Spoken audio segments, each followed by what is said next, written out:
안녕하세요. 저는 안양에 거주하고 60대 여성입니다. 제가 오늘 청취자 여러분께 들려드릴 사연은 여우 같은 첫째 며느리와 키워나봐야 부질없는 아들놈 이야기입니다. 그동안 살면서 여러 일 많이 겪었지만 며느리와 아들 일로 사연까지 쓰게 될 줄은 몰랐네요. 뭐 자랑이라고 자식력을 하겠다마는 불효막심한 며느리를 세상에 알리고자 익명의 힘을 빌려 사연 보내봅니다. 그럼 지금부터 저의 이야기를 시작할게요. 저는 결혼해서 아들만 둘 낳았습니다. 그리고 큰아들과 작은아들이 성인이 되어 직장 생활을 할 때 급작스런 심장마비로 남편이 세상을 떠났어요. 예기치 못한 이별에 아들과 저는 힘든 시간을 보내며 서로 의지했습니다. 그리고 몇 년이 지나 큰아들이 결혼할 여자가 있다고 하더군요. 결혼하고 싶은 여자가 있다고? 저번에 말한 그 아가씨야? 나도 이제 마냥 젊은 나이가 아니잖아. 슬슬 결혼 생각해야지. 그래서 엄마한테 소개해드리고 싶은데 이번 주말 어때? 그래. 어디 한번 집에 데려와봐. 어떤 아가씨길래 우리 아들 이렇게 좋아하나 궁금하네. 큰아들은 반년 정도 만나는 아가씨가 있었고 마음에 쏙 들었는지 결혼 생각하고 있었습니다. 큰아들이 이렇게까지 좋아한 적은 처음이길래 저 역시 아들 여자친구와의 만남을 기대하고 있었죠. 그리고 그 주 주말에 큰아들이 만나는 아가씨를 처음 보게 되었습니다. 어머니, 안녕하세요. 저 오빠 여자친구예요. 오빠한테 어머니 말씀 많이 들었어요. 참, 이거 어머니 선물이에요. 마음에 드실 때 모르겠네요.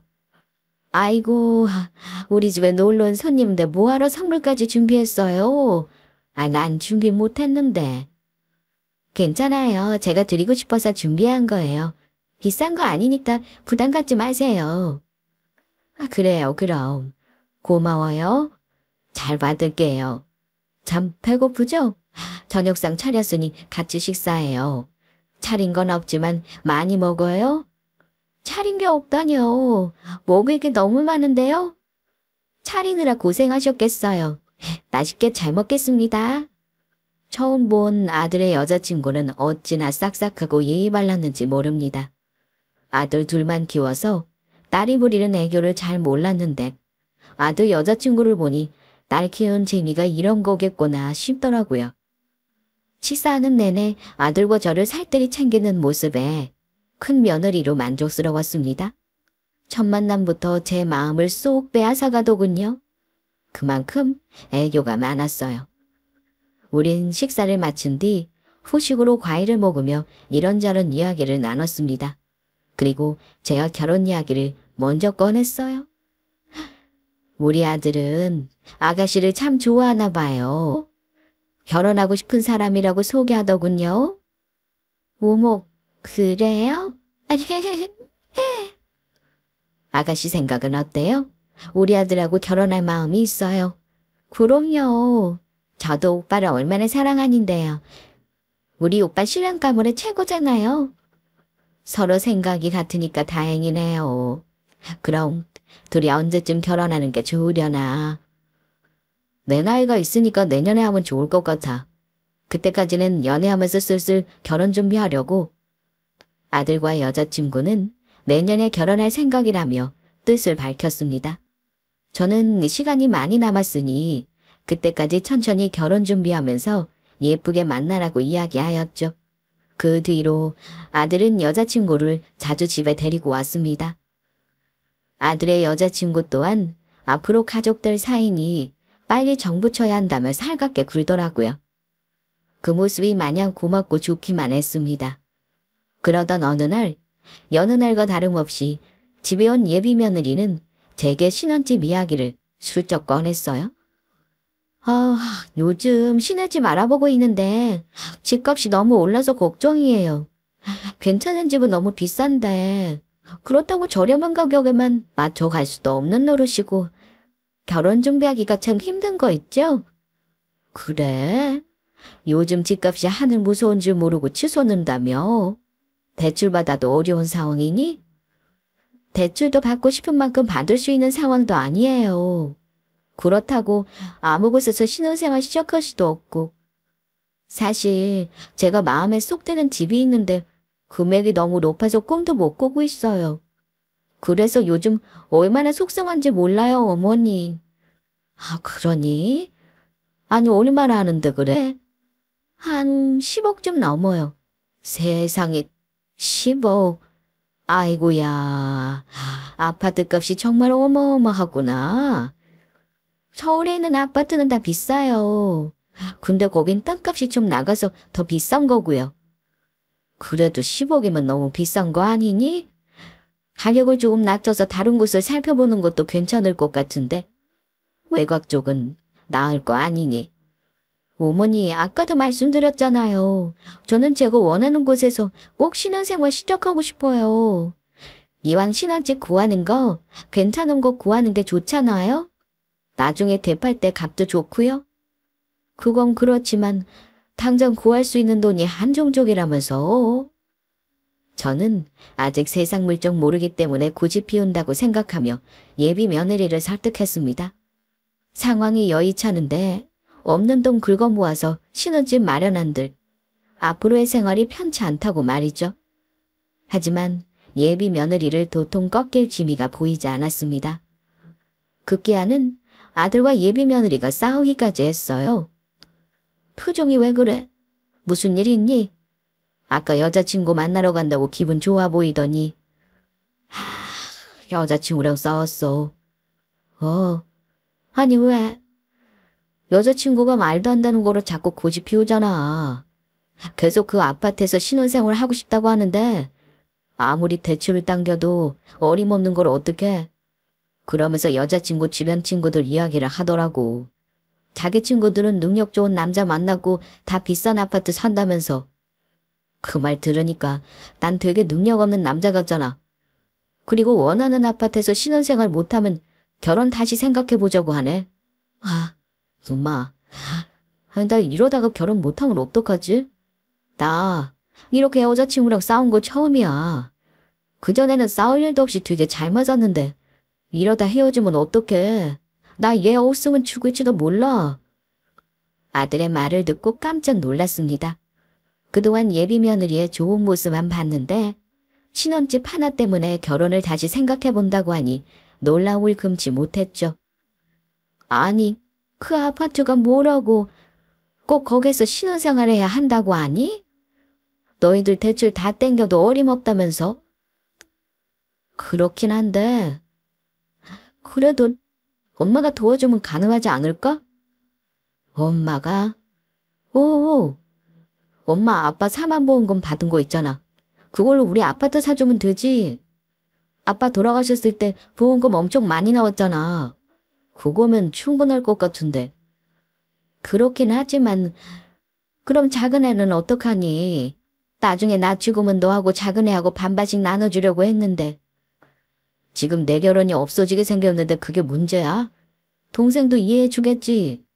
우선 내가 결혼해서 동생한테 잘해주면 되잖아.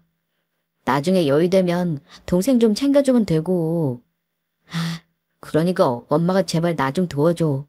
나 진짜 여자친구랑 헤어지면 확 죽어버릴 거야. 예비 며느리를 너무나도 사랑했던 우리 큰아들은 남편의 사망보험금과 물려받은 재산으로 신혼집을 마련해달라고 요구했습니다.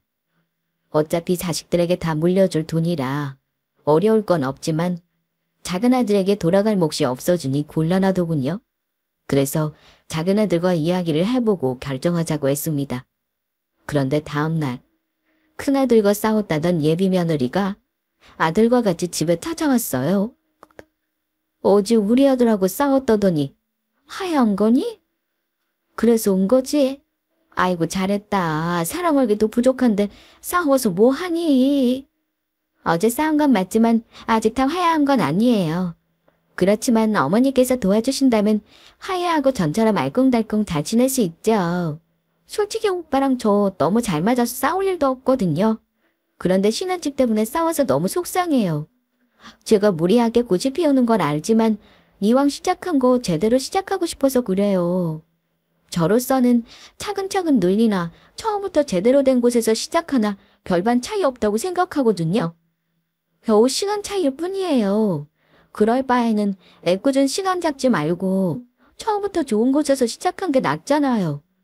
어머니 말씀처럼 사랑하기도 아까운 시간에 말이에요. 아마 좁은 집에서 신혼생활 시작하면 오빠랑 행복하지 않을 거예요. 저도 오빠랑 헤어지기 싫어요, 어머니. 그러니까 어머니께서 도와주시면 안 돼요? 아버님 돌아가셨을 때 받은 사망보험금 있다고 하던데 그걸로 저희 신혼집 좀 마련해 주시면 안 될까요?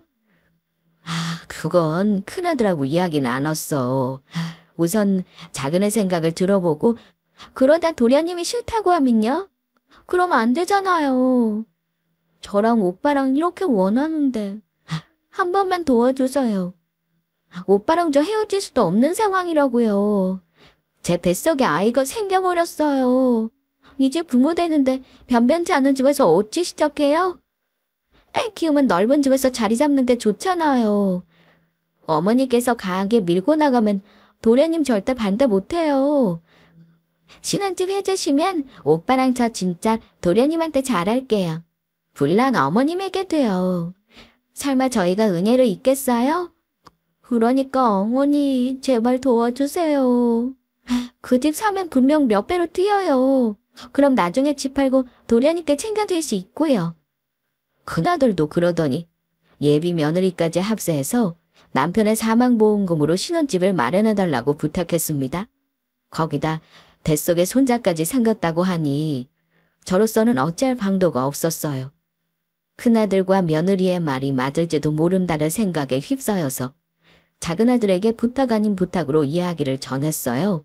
그러자 작은아들은 생각지도 못한 반응을 보였습니다. 하나뿐인 형을 위해서 네가 이해해줬으면 좋겠구나. 형의 행복이 우선이지 않겠니? 형이 잘 돼야 너도 잘 되는 법이야. 그렇게 해. 엄마, 난 괜찮으니까? 뭐?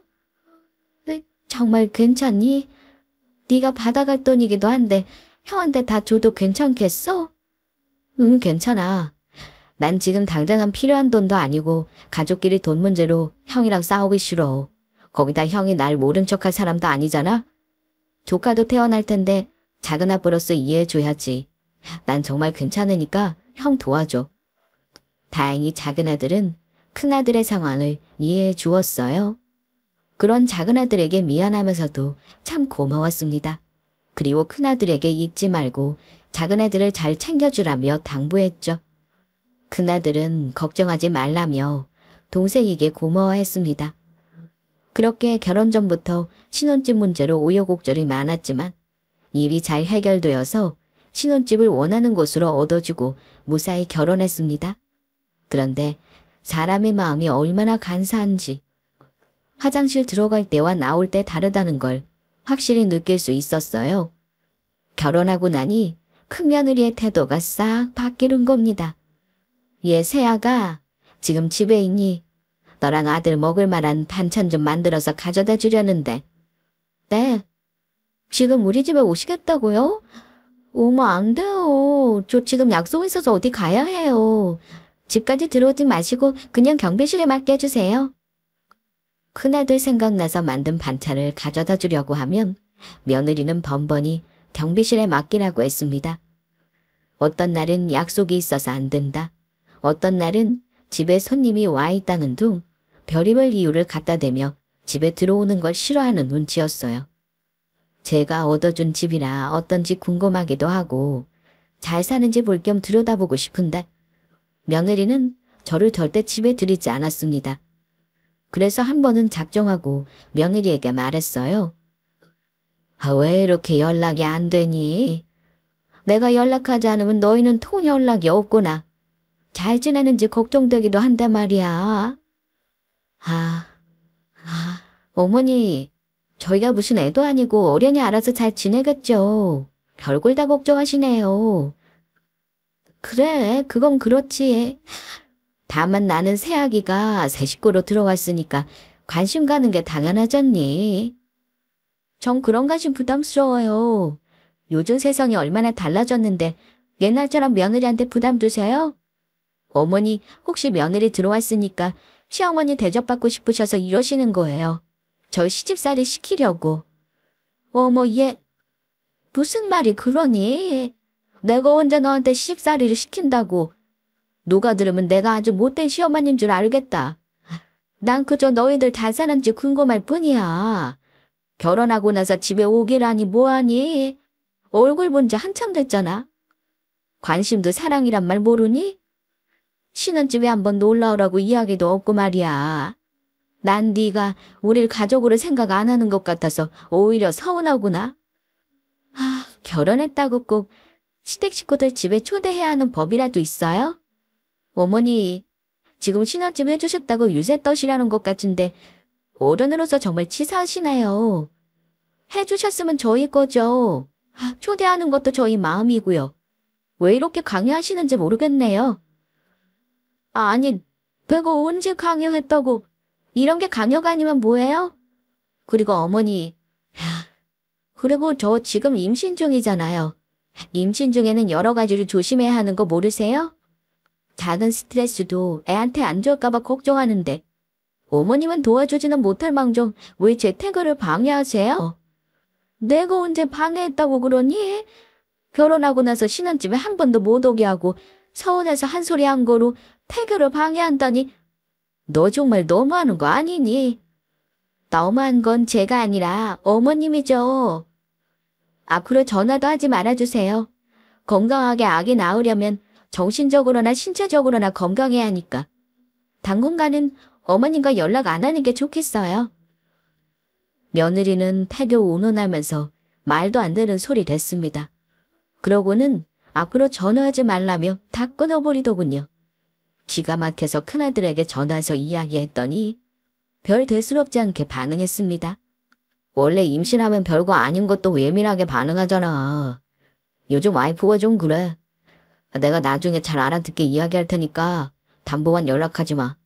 와이프 말대로 임신 중인데 마음 편히 있어야지. 그럼 내가 마음 불편하게 한다는 소리니? 아이 누가 그렇대? 그냥 말이 그렇다는 거지. 엄마, 내가 좀 바빠서 나중에 연락할게. 결혼하기 전에는 딸처럼 상냥하고 저랑 이런저런 이야기도 자주 나누던 큰아들이었는데 결혼하고 나니 아내밖에 모르는 바보가 되어 있더군요. 물론 부모의 품을 떠나 자신의 감정에 집중해야 하는 건 맞지만 서운함은 어쩔 수 없었습니다. 다른 사람들의 말처럼 이제 내 아들이 아닌 며느리의 남편이 뿐이었어요. 그 후 종종 큰아들과 연락하며 안부를 확인했고 큰며느리는 연락하지 않고 지냈습니다. 가족 행사에도 태교 핑계대며 큰아들만 오게 했어요. 오죽하면 작은아들 상견례 자리에서까지 말이죠.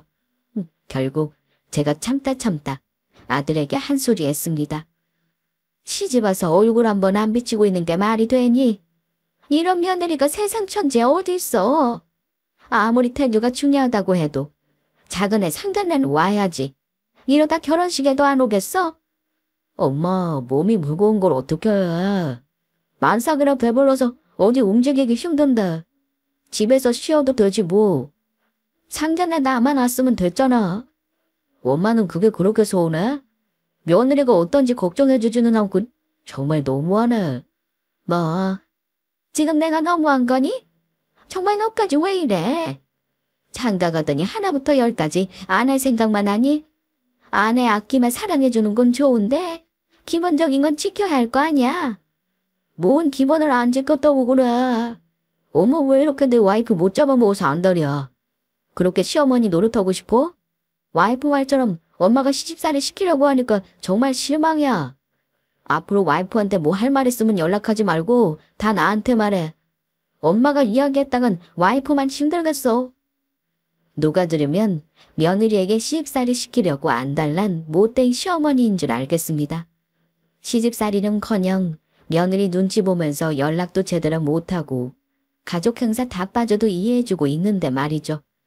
더군다나 시집와서 얼굴 본 적 단 한 번도 없습니다. 이렇게 기본이 안 되어 있어도 그래, 임신해서 신경이 날카롭겠지. 몸 무거우니 여러 가지로 귀찮겠지 생각하면서 이해하기를 여러 번입니다. 그런 저한테 시집살이 시키는 시어머니라니요. 정말 기가 막히고 코가 막힐 지경이었죠. 정말 큰아들 보고 생각하면 머리가 다 아플 지경에 작은아들은 고맙게도 알아서 결혼 준비를 하고 있었습니다. 결혼하려면 이것저것 돈 많이 들 텐데 어떻게 준비 잘 돼가니? 부족하면 엄마한테 이야기해. 엄마가 도와줄 수 있는 건 도와줄 테니까. 아니야, 괜찮아.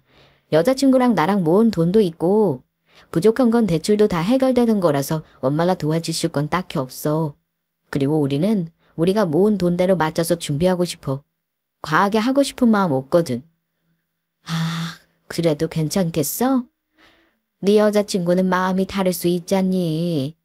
형 결혼할 땐 엄마가 집도 해줬는데 너도 도움 받아야지. 형한테 집 해줬다고 나까지 해줄 필요 없어.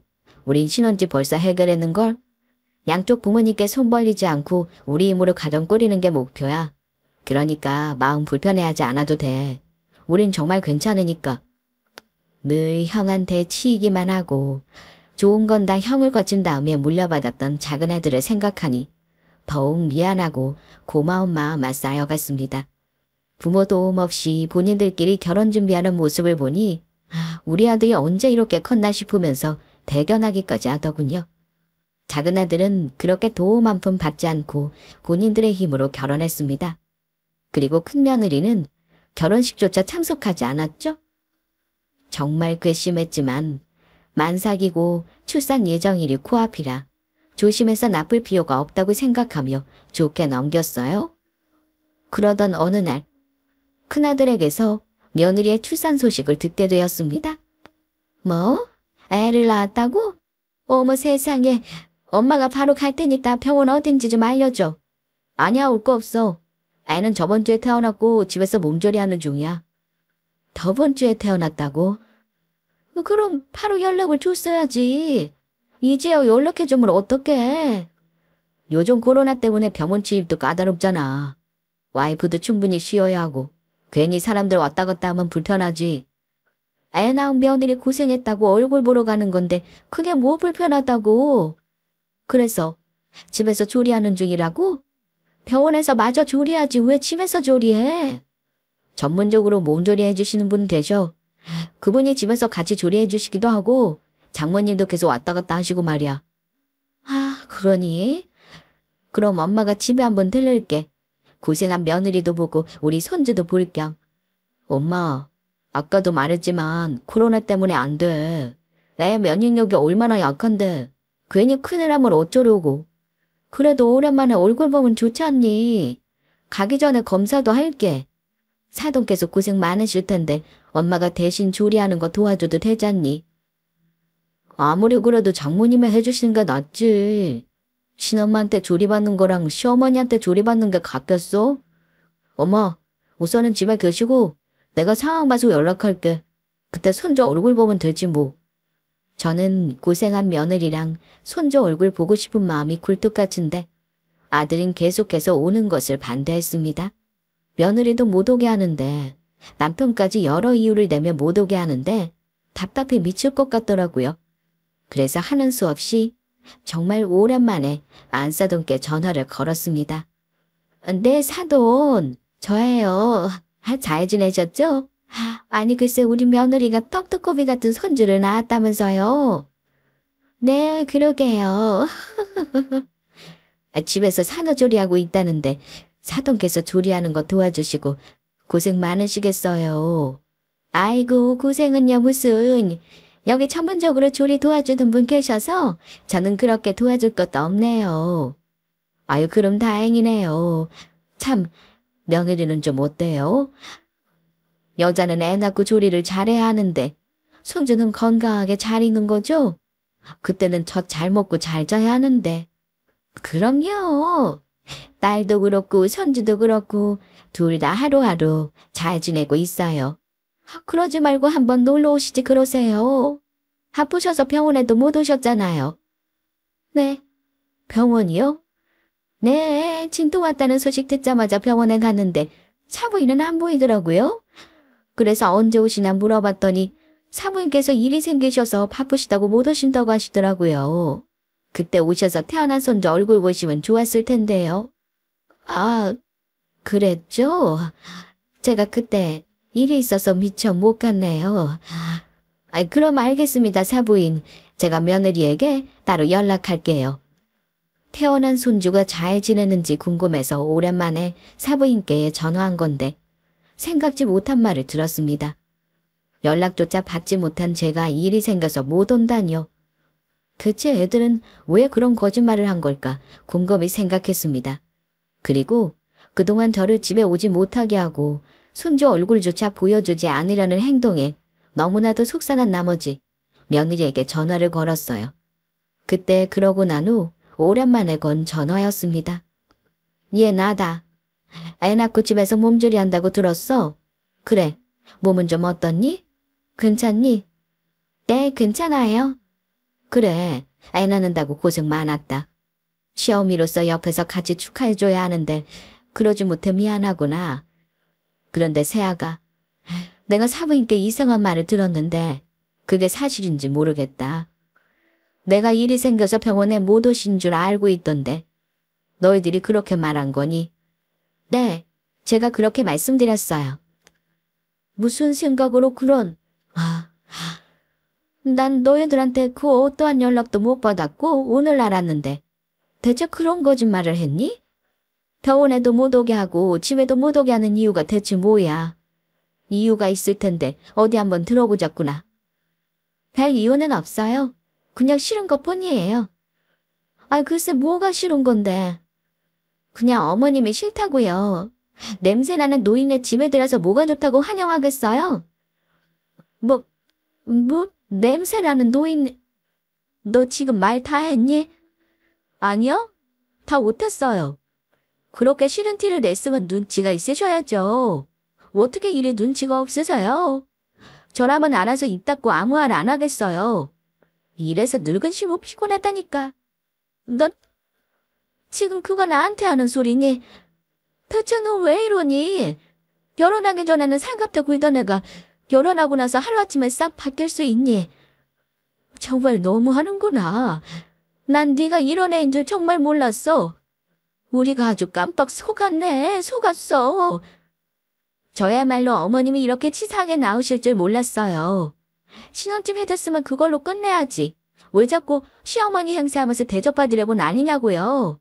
정말 지겨워 죽겠어요. 제가 걱정돼서 안부목적 연락했다고요. 제 생각하시는 거면 이런 연락조차도 조심하셨어야죠. 애 낳고 몸조리하는 사람한테 이게 무슨 경우예요? 앞으로 다신 연락하지 마시고 할 말 있으면 그 애한테 하세요. 며느리는 다신 연락하지 말라며 신경질적으로 전화를 끊었습니다. 저는 그런 며느리에게 엄청난 상처와 충격을 받았어요. 며느리에게 냄새나는 노인네란 소리를 듣고 어떤 사람이 멀쩡할 수 있나요? 저는 그 충격에서 쉽사리 헤어나지 못했습니다. 믿었던 큰애들 역시 며느리와 같은 생각을 하고 있을 거란 생각에 괴로웠어요. 결국 그 말은 독이 되어 저를 병들게 했습니다. 엄마, 왜 이렇게 전화를 안 받아? 내가 얼마나 걱정한 줄 알아? 그래요, 어머니. 저도 계속 걱정했어요. 왜 이렇게 전화를 안 받으신 거예요? 얼굴은 또 이게 뭐고요? 그동안 아무것도 안 드신 거예요? 어디 아프신 건 아니죠? 마음의 병이 깊어진 저는 모든 것이 귀찮아졌습니다.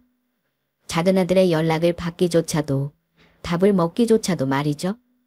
아무것도 하기 싫어서 방 안에 누워만 있었더니 작은 아들 부부가 걱정되어 저를 찾아왔습니다. 그리고 몰골이 말이 아닌 저를 보며 걱정스런 눈빛으로 쳐다봤어요. 그리고 싫다는 저를 억지로 병원에 데리고 갔습니다. 혹시라도 제가 어디 아픈 걸까봐 여러 검사를 받게 했지만 별다른 이상이 없었습니다. 팔수종세와 영양실조가 있을 뿐이었죠. 저는 영양주사를 맞으며 한숨 쉬고 있었고 아들은 의사와 한참 이야기를 나눈 뒤 제 손을 잡고 조심스럽게 물었습니다. 엄마, 무슨 일 있었던 거야? 의사 말로는 몸에 이상 없다는데 밥도 안 먹고 우리 연락도 안 받고 대체 왜 이래? 혹시 형하고 무슨 일이 있었던 거지? 그래서 엄마가 마음에 큰 상처라도 입은 거야? 내게 솔직히 말해줘. 나 이렇게 엄마 이럴까봐 무서워. 무섭기는 뭐가 무섭니? 냄새나는 노인네인데. 너희들을 위해서 내가 빨리 죽어줘야지. 뭐? 냄새나는 노인네? 그게 무슨 소리야? 엄마가 왜 냄새나는 노인네야? 그런 말이 어딨어. 엄마가 죽긴 왜 죽어? 우리 옆에서 오래 사셔야지. 앞으로 태어날 손자 손녀도 보고. 누가 그런 말을 한 거야 대체? 혹시 형이야. 저는 그 뒤로 입을 다물었지만 작은 아들은 집요했습니다. 아들 둘이 서로 싸우는 모습 보고 싶지 않은 걸 보니 엄마의 마음이란 참 한 개인도 끝도 없는 것 같아요. 하지만 작은 아들은 포기를 몰랐어요. 우울증에 걸려 힘들어하는 저를 당장 집에 데리고 와서 며느리와 같이 살뜰히 챙겨줬습니다. 둘이 옆에서 돌아가며 계속 말동무 해주고 맛있는 것도 사다 주고 집에 있고 싶은 저를 억지로 데리고 나가서 좋은 곳을 둘러보게 했죠. 그렇게 저는 작은 아들 덕에 마음의 상처를 조금씩 씻어냈습니다. 그리고 왜 이렇게 큰 상처를 받게 됐는지 이야기해줬더니 작은 아들과 며느리는 펑펑 울며 속상해하더군요. 그러더니 앞으로는 형네와 연락하지 말라며 본인들이 잘 모시겠다고 큰 소리 쳤어요. 그렇게 정말 작은 아들 부부는 저를 극진히 보살폈습니다. 엄마를 원망한 적 없니? 항상 네 형만 위하고 너한테 희생을 강요했잖아. 그게 무슨 희생이야. 가족끼리 서로 돕고 사는 거지. 엄마랑 형 원망한 적 한 번도 없어. 엄마가 나한테 얼마나 미안해했는지 잘 알아. 난 그걸로 만족했어. 비록 대학이며 내 꿈을 포기해야 할 때도 있었지만 그래도 나 이렇게 잘 컸잖아. 나 엄마랑 아빠한테 받은 사랑 덕분이지. 부모와 자식 간의 돈으로 따지는 거 딱 질색이야. 돈이 전부가 되면 그건 가족이 아니라 불행일 수밖에 없어. 난 엄마랑 계속 행복하게 지내고 싶어. 그러니까 마음에 생긴 상처 빨리 아물고 우리랑 행복하게 살자. 이참에 내가 엄마 모실게. 아내도 그러자고 했어. 엄마 나이도 있으신데 혼자 지내시는 거 불안해서 안 되겠어. 미안하구나. 늘 형한테 밀려서 속상했을 텐데. 이렇게 잘 커져서 정말 고맙고 또 미안하구나. 작은 아들은 속이 참 깊었습니다. 큰아들과 달리 생각하는 게 달랐어요. 저는 이날 작은 아들을 붙잡고 얼마나 울었는지 모릅니다. 그동안 못해준 걸 생각하면 속이 다 난도질 당하듯 아팠어요. 그리고 이때 결심했습니다. 모든 걸 다 막내에게 물려주기로 말이죠. 그래서 작은 아들과 작은 며느리에게 남은 모든 재산을 물려주겠다고 선언했습니다. 물론 큰아들에게도 이 소식을 전했죠. 그러자 큰아들 부부는 이게 무슨 소리냐며 한달음에 작은애 집으로 달려왔습니다. 엄마, 재산이라니? 물려줄 재산이 남아있기라도 했어? 혹시 아버지 사망보험금 다가 아니란 소리야? 그래, 사망보험금 말고도 살아생전 네 할아버지께 아빠한테 물려주신 땅이 하나 있어. 그게 지금쯤이면 제법 값이 올랐을 거다. 주변 재개발로 노른자 땅이 됐으니 말이다. 그걸 왜 이제 말해? 진작 말했으면 좋았잖아. 뭐가 좋았다는 거니? 엄마는 그거 몰라서 물어? 진작 말해뒀으면 내가 이 지긋지긋한 회사를 계속 안 다녔지. 사업해서 우리 집안 더 크게 살렸을 거 아니냐고. 그리고 이 집안에 장남이 내가 이렇게 버젓이 살아있는데 왜 동생한테 재산을 다 물려줘? 엄마 도망났어. 형, 말 가려서 해. 엄마한테 도망이라니. 넌 빠져 이 자식아. 엄마가 너한테 재산 다 물려준다니까 좋아서 눈에 뵈는 게 없냐. 오직 형한테 큰 소리야. 그래요 어머니. 이 사람 이 집안의 장남이잖아요. 거기다 이렇게 손주가 있는 거예요. 보세요 어머니. 어머니께서 이렇게 보고 싶어하던 손자예요. 그이랑 똑 닮았죠? 누가 봐도 이 집 앞 장남하고 똑 닮은 손자가 여기 이렇게 숨 쉬고 있는데 재산을 다 사모님께 주시겠다니요. 이건 말도 안 돼요 어머니. 큰 며느리는 품에 안고 있는 손자를 보여주었습니다. 처음 태어나고 100일이 넘은 손주를 이제야 처음 보게 되었죠. 얼마나 마음이 먹먹하고 한탄스럽던지 눈물이 쏟아져 나왔습니다. 꿈에서나 볼까 싶은 손자였는데 이제야 보는구나 우리 손자. 내가 얼마나 보고 싶어 했는지 너희들은 모를 거다. 그동안 한 번도 안 보여주다가 작은애한테 재산 다 물려준다고 하니 이제야 보여주는구나. 냄새나는 노인네한테 귀한 네 아들 보여주기 쉽지 않을 텐데 어찌 보여주는 거니? 네. 어머니 그건 뭐야? 너 우리 엄마한테도 그런 소리 했어? 그거 나한테 말했어야지. 왜 엄마한테까지 그런 말을 해? 그동안 네가 우리 엄마 싫다고 그래서 내가 다 배려해줬잖아. 엄마 집에 못 오시게 하고 너 편하게 지낼 수 있도록 도와줬더니 그런 소리 왜 엄마한테? 나한테만 하라고 했잖아. 그럼 형도 알고 있었다는 거네. 형수가 엄마를 냄새나는 노인네를 생각한다는 거 다 알고 있으면서 그동안 형수 도와서 우리 엄마 집에 한 번도 못 오게 했던 거야. 그래서 애 낳았다는 소식도 뒤늦게 전한 거고. 형이 어떻게 엄마한테 그럴 수가 있어. 엄마가 형을 얼마나 위했는데. 형하고 형수 때문에 엄마가 어떠셨는 줄 알아. 밥도 안 드시고 방에 누워만 계셨어. 우울증 걸려서 확 죽을 생각까지 하셨다고. 됐어. 다 지난 이야기 꺼내봤자 좋을 거 뭐 있니? 작은애 말처럼 난 도움되지 않는 너희들에게 영영 없어질 생각이었다. 다행히 작은애하고 작은 며느리가 날 이렇게 살려놨어. 사실상 난 그때 너희들에게 죽임을 당하거나 다름없던 거지. 날 살려놓고 웃게 한 건 작은애들이야. 그래서 너희들한테는 줄 재산 같은 거 없다. 모든 걸 다 작은애한테 물려줄 거야.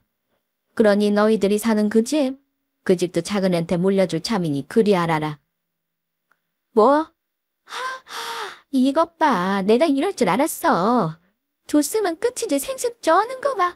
어머니, 이미 한번 사주셨으면 끝이에요. 우리 집인데 왜 서방님한테 줘요? 치사하게 줬다가 뺀 게 어디 있냐고요? 그리고 이 집 우리 남편 명의예요. 우리 여순신이 줄 것 같아요. 절대 못 줘요. 재산까지 다 빼앗기는 마당에 집이라도 지켜야 할 거 아니에요. 네가 하나만 알고 둘은 모르는구나. 그 집 큰애 명으로 산 집 아니야. 부부라면서 그것도 몰랐니? 네? 그게 무슨... 당신, 이게 무슨 소리야? 당신 명의가 아니라니. 나한텐 그런 소리 없었잖아. 내가 이렇게 될 줄 알았어. 난 당연히 엄마가 돌아가시면 나한테 물려줄 줄 알았지. 그렇습니다. 저는 그때 큰애 명의로 집을 사지 않고 제 명의로 집을 샀습니다. 이걸 신의 한 수라고 할까요? 그 당시에는 당연히 큰아이 명의로 집을 살 생각이었는데 이럴 걸 알았는지 작은애가 저를 말렸습니다. 엄마, 형한테 집 사주는 건 괜찮은데 명의는 엄마 명의로 해. 그래야 형수가 엄마 무시 안 하지. 이런 말 하기 좀 그런데 난 왠지 형수가 좀 이상하거든.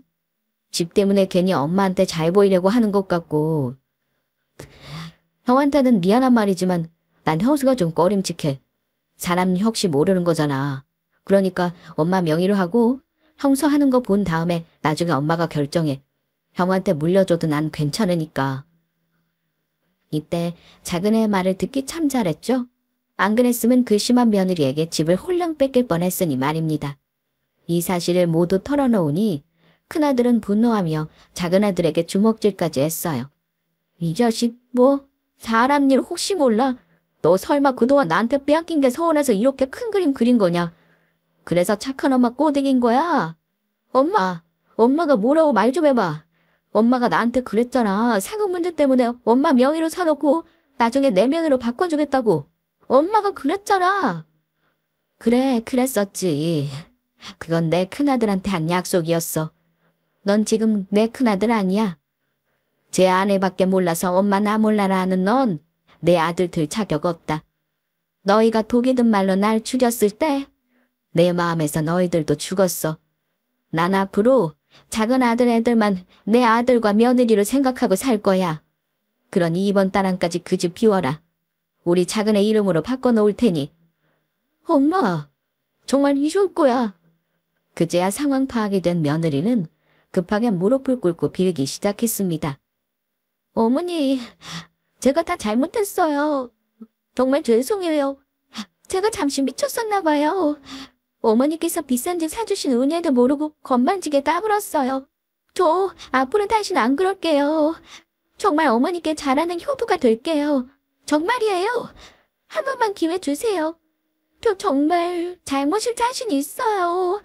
여기 이렇게 눈뜨고 있는 어머니 손자는 어떡하고요? 그래, 애는 무슨 잘못이 있겠니? 너희 같은 부모를 만난 게 죄지. 애한테 드는 비용은 작은 애한테 맡길 테니 그리 알아라. 작은 애는 필요한 경우에만 네 조카 도와주고 절대 형하고 형사한테 이런 한 푼 돌아가게 하지 말렴. 내가 손자한테 해줄 수 있는 건 여기까지야. 대신 너희들은 꿈도 꾸지 마라. 너의 그 뱀 같은 혀에 내가 또 속을 것 같니?